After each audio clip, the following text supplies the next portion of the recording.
They told us she wrote about love, about ballrooms and polite glances, about lace gloves and long walks and happily ever afters. But that's not what Jane Austen left behind. What she really left us was a warning, a blueprint, and a rebellion disguised as fiction. You ever read something and feel like the author was whispering to you across centuries? Not yelling, not preaching, just reaching out, as if to say, look closer. There's more here than you think. That's Jane Austen, not the romantic, the revolutionary. In her time, women couldn't own property, couldn't vote, could barely publish under their own name. And Jane? She never married, never had children. She wrote in secret. She wrote when no one was watching.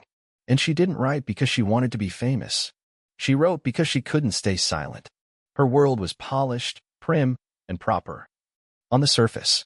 But underneath, it was cruel, hierarchical, ruthless to women who didn't follow the script. And Jane saw it all. That's what makes her work so dangerous.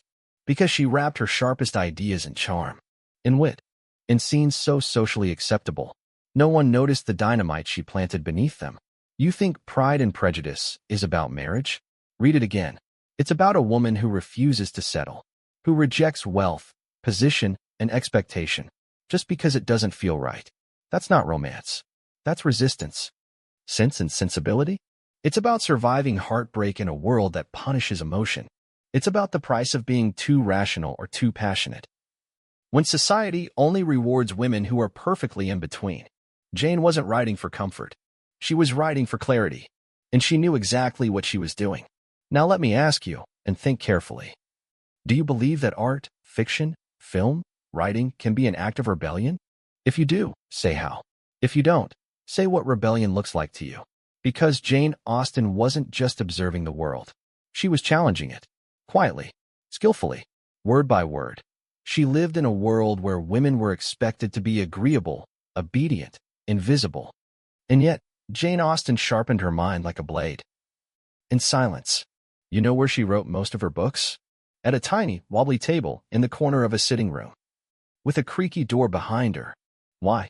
Because that door creaked loud enough to warn her when someone was coming, so she could hide her pages. That's how dangerous it was for a woman to write honestly. She had to mask it, soften it, smile while slicing. Even her family didn't fully understand her. Her brother Henry published her books anonymously.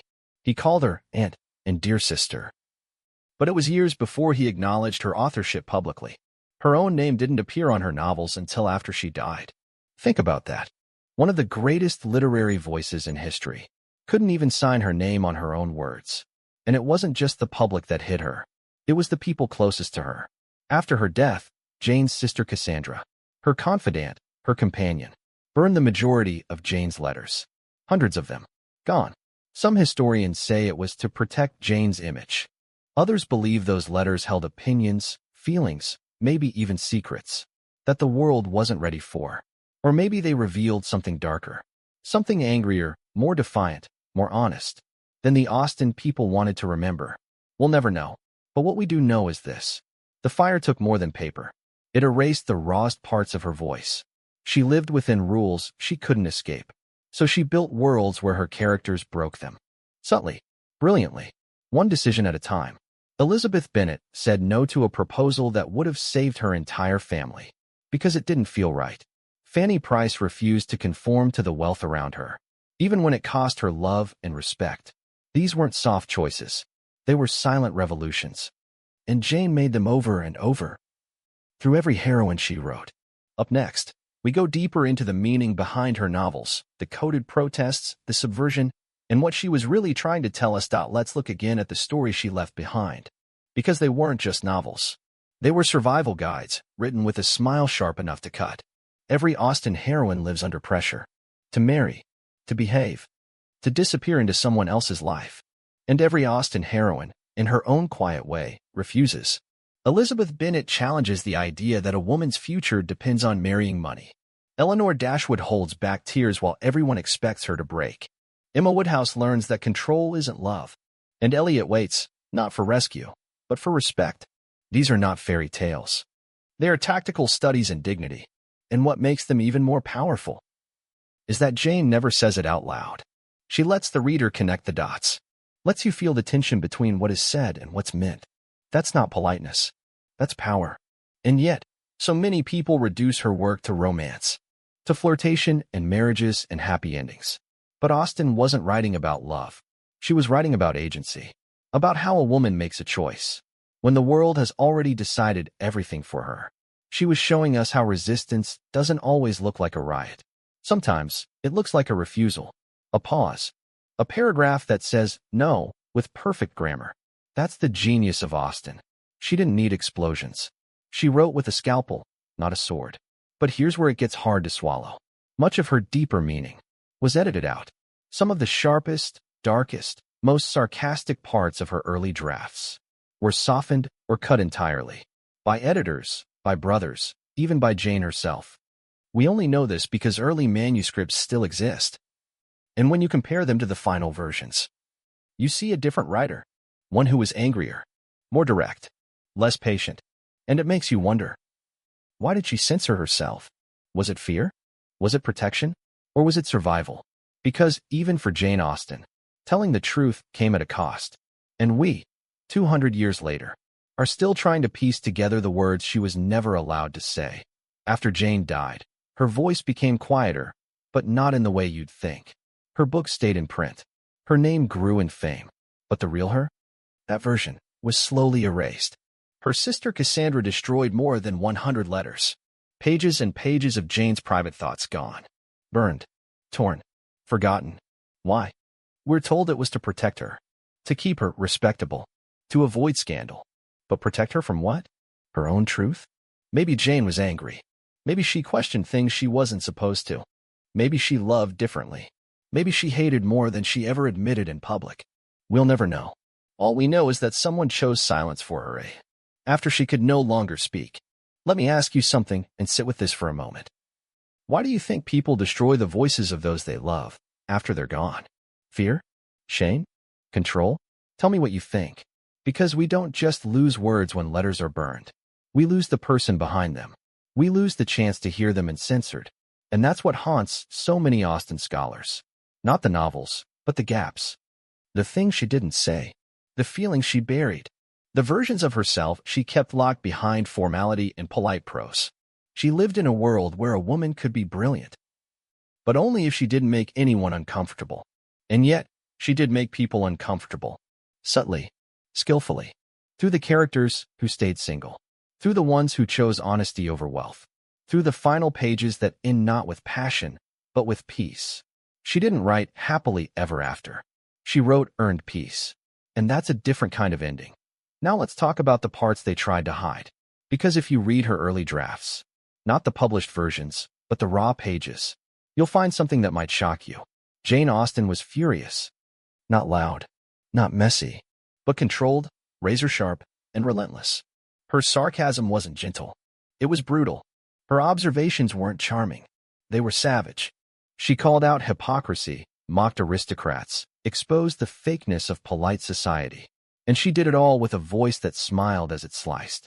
Some of her early lines: "A large income is the best recipe for happiness I ever heard of. Stupidity in women is a great advantage to a man. I do not want people to be very agreeable, as it saves me the trouble of liking them." You might laugh reading those, but under the surface, she's spitting venom, and it was intentional. But guess what? Some of her boldest phrases never made it to print. Cut by editors, softened by family, smoothed out for respectability. Because people loved the idea of Austen, not the truth of her. They wanted witty and warm, not angry and accurate. And that's the version we grew up with. A pretty portrait, a name on the cover of school books, an author of romantic comedies for the well-behaved. But Jane wasn't writing for comfort. She was writing through rage. And sometimes, the only way a woman could express anger in that time was to lace it inside politeness, to deliver the truth like a cup of tea, sweet on the surface, scalding underneath. So think about this. What happens when we erase a woman's rage from history? When we pretend her work was just charming, when in reality it was courageous? We turn rebellion into trivia. We turn power into nostalgia. We turn Jane Austen into a caricature of the woman she really was. But here's the thing. Her anger didn't vanish. It just passed into the margins, into the deleted lines, into the parts we weren't supposed to read. Until now, Jane Austen died at just 41 years old. No husband, no children, no fortune, no public recognition. And on her tombstone, not a single word about her being a writer. It says she was kind, devoted, a daughter, but not a mind, not a voice, not a force that shaped English literature forever. Why? Because even in death, they didn't know what to do with her genius. Or maybe they knew exactly what to do. Ignore it. Her illness remains a mystery. Some say it was Addison's disease. Others think it was cancer or even arsenic poisoning. But in truth, she was tired. Years of pressure, silence, frustration. Writing without credit. Living without full freedom. She worked until the end, editing Persuasion on her deathbed. Still crafting, still perfecting, still trying to finish her final message. And when she passed, the world barely noticed. No public mourning. No funeral tributes. No acknowledgement of what she had given. Her books remained in print. But her name stayed hidden for decades. It wasn't until 50 years later that her work began to be truly appreciated. That scholars, feminists, writers started to say, wait, this isn't just quaint fiction. This is radical. This is brilliant. This is a woman fighting with her pen. And now, her name is everywhere. Her quotes are tattooed, memed, engraved. But how many people really know her? How many see the revolution behind the romance? How many realize that her real legacy isn't love stories, but truth told beautifully? Imagine Jane Austen today, not in bonnets or candlelight, but in denim, headphones, a cracked phone screen. Would she be on TikTok? Maybe, but not for dance trends. She'd be stitching hot takes with colder truth, correcting romanticized Regency fantasies with brutal honesty, calling out sexism with satire that lands like a punch in velvet gloves. She'd roll her eyes at the filters, laugh at the clean girl aesthetic, and she'd burn down the idea that a woman's worth is still tied to whether she's soft, pretty, and polite. Because here's what people forget. Jane Austen was not soft. She was calculated, precise, strategic in every word she put to paper. She knew that being loud got women dismissed. So she wrote quietly, but with words sharp enough to cut through centuries. If she were alive now, she'd still be watching closely. She'd see how society still judges women for their choices. Married or not, mother or not, feminine or not. She'd hear the language of control, hidden in compliments and double standards. And you know what she'd do? She'd write it down, hide it in a story, make you laugh, then make you think. Same tactics, different century. She wouldn't scream. She'd whisper something so true, so uncomfortable, so real, that you couldn't stop thinking about it for days. That's Austen's real power. Not the dresses, not the dancing, not the Mr. Darcy's, but the ability to say exactly what needs to be said, in a world that still doesn't want to hear it. Let's finish where she couldn't. Because Jane Austen left behind more than novels. She left us an unfinished sentence, a challenge, a dare, to say the things we're afraid to say, with precision, with wit, with no apology. She gave us characters who broke rules, without breaking their poise. She gave us stories where power didn't look like a crown. It looked like a decision. And she left clues everywhere. For those willing to read between the lines. But here's the truth. Most people won't. Most people will keep treating her as a costume, a genre, a soft pink brand.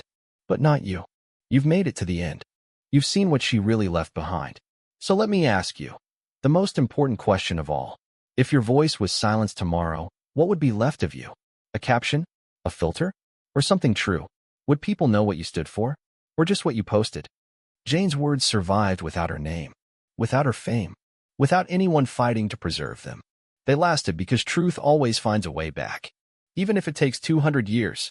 And that means your truth, your voice, can last too, but only if you write it, only if you say it, only if you stop waiting for permission.